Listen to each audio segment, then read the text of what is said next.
Hey guys, welcome back to the channel. Today we're going to be doing something a little bit different. I have a pretty cool piece that I picked up for the Porsches, and we're going to be cleaning up a bit, doing a little light restoration. So let me show you what we got. I picked up this VW Porsche plate frame from Ted Trudon Volkswagen Porsche in Talcotville, Connecticut. Now Ted Trudon opened late 50s, early 60s, I want to say early 60s. And was shut down in the mid 70s by the IRS, actually, for I think it was tax evasion. But while they were open, they did pretty good. They had VW, Porsche, Audi. They had a racing team, a Porsche racing team, and I think they did Formula V as well. And they were pretty big. They had two buildings right next to each other. One was VW, the other was Porsche and Audi. Yeah, and there's a couple variations of this plate frame. There's one with two VWs, one where this is on the top. This is the only one like this I've seen where it's VW, Porsche on the bottom, with this Ted Trudon on the bottom. This is the original plate. I'm going to assume FT is about 1968-69. I don't know what it was on. It could have been either or. Probably a VW. I would imagine they did more VW than Porsche. However, they were one of the few Porsche dealers in that area of Connecticut.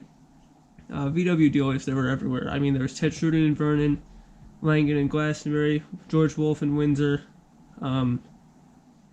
Bill Barry in Hartford. I mean, they were everywhere. Porsche, I don't think there were that many, just kind of like Cadillac.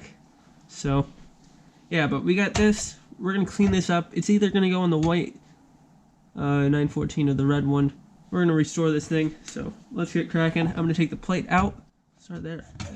Alright, so that was pretty easy. I just cut through from the back side through the bolt and the nut. Took a screwdriver, spread them apart, and it came right out. So here's the plate. Like I said, probably the original. And you can see the original finish of a Connecticut plate is just glossy. And it's been there a while. And here's the frame.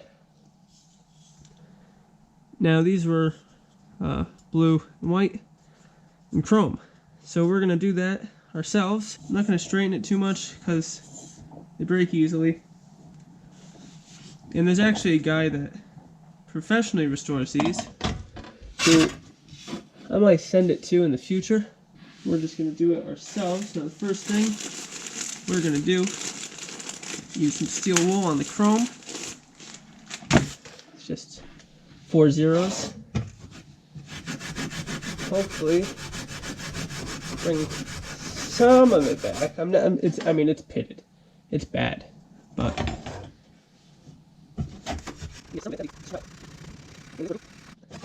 can see the chrome coming back, actually. I mean, it's pitted beyond polishing, but so here's the frame now.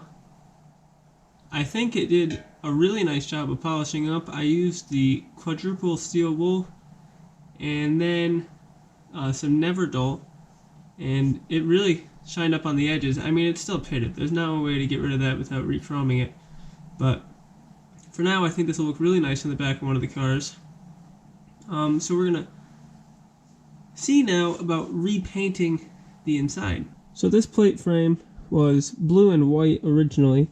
White letters, blue insides, and I think my plan, I'm going to paint all the white, and then I will paint the blue on top and use the steel wool to wipe the blue off of the letters, and it will be white there, so it'll look really nice.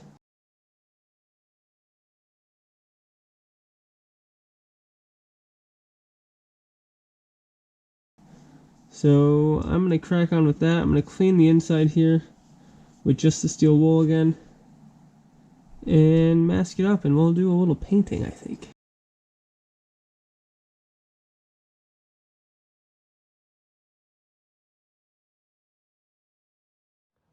Alright guys, so I think where I left off, I told you that my idea was not going to work. So generally when I, fix up emblems. If it's chrome, you can paint the color, the whole thing, you know, get it in the grooves and in the letters, and then you wipe it off. Oh, I didn't think about how this is two-tone color, and it doesn't work that way. I tried sanding the blue off, and it was not going to work. So I thought, how am I going to do this? Maybe paint the white and like use something to put the blue in. As you can see, I figured it out, and this was the trick right here. This is an ink roller, and it works. You can see there's some imperfections. I'm gonna have to redo this one day, you know, if I get it re-chromed or something. Because basically the technique I've figured out that you have to do, I've got the paint here. This is actually single stage pearl white, VW pearl white. Technique, you gotta wet the roller, dry it off so it's not dripping, and you gotta get one good roll across the letters. And I had this masked off so I didn't get excess everywhere. I got a little bit there. But one good roll, because otherwise, and that was, the otherwise is the imperfections. You can kind of see some strings between the letters. That's from the paint getting tacky, because it's surprisingly warm. It's 60 degrees. And when you're rolling it, that's from the paint getting tacky and the paint on the roller being tacky, and it strings it. So one day I'll redo it, but for now it's good enough because it's not even going on a VW yet, or a Porsche. It's probably going to put up my daily driver. You can see I messed up the Talcaville. I was drying it with a heat gun and it blistered, so I might redo the Talcaville real quick. But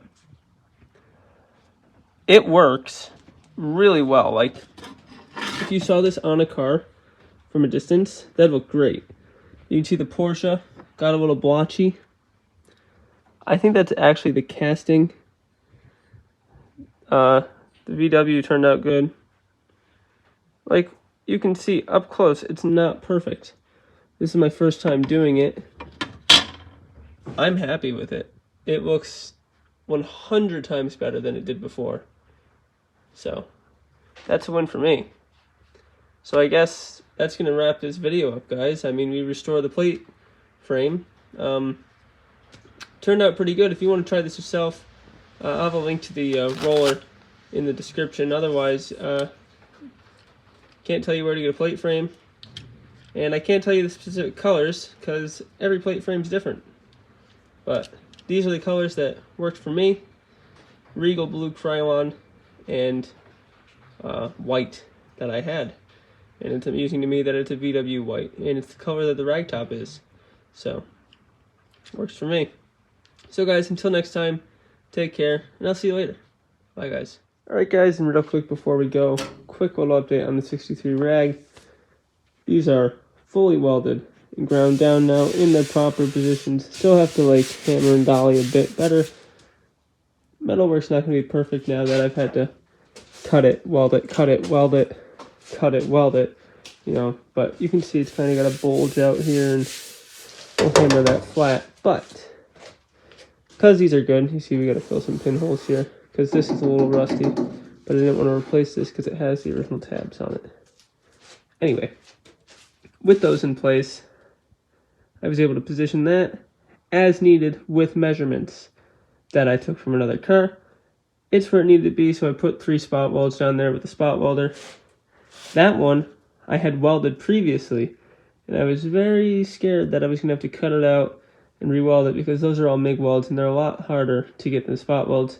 Luckily, that side was pretty close to where it needed to be actually, and the measurements still check out, so I think we'll be able to fake it a little.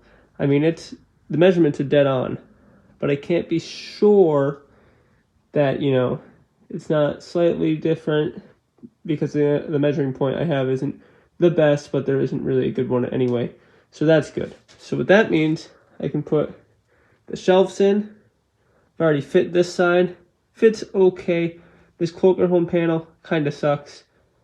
They all do. But I'll make it happen. I have my original one, my original shelf, and the original firewall piece so I was able to check where it actually needs to be, and it's pretty good. That side we'll throw in. Then we're left with the apron. I have the aftermarket apron. I don't know if I'm going to use that or if I'm going to get a new old stock one from Dave. We'll see. I'd rather use the new old stock one because it's VW. It's the way it's supposed to be. This one's going to require modifications, but I already have it, and it was much cheaper than a new old stock one. But if we have to, we have to. And since we're good with that, I can modify that side to match this side, which matches the original.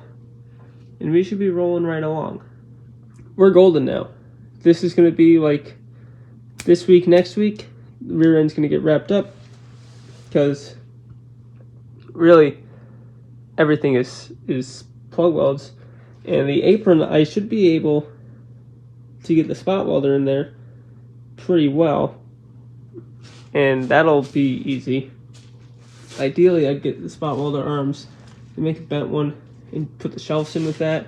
We'll see. They're a little expensive for just this, but I think I'd be able to use them elsewhere, so we'll see. But then we move up forward, do that on that side, the other side, golden. We're just pushing forward now. There's really not a lot left.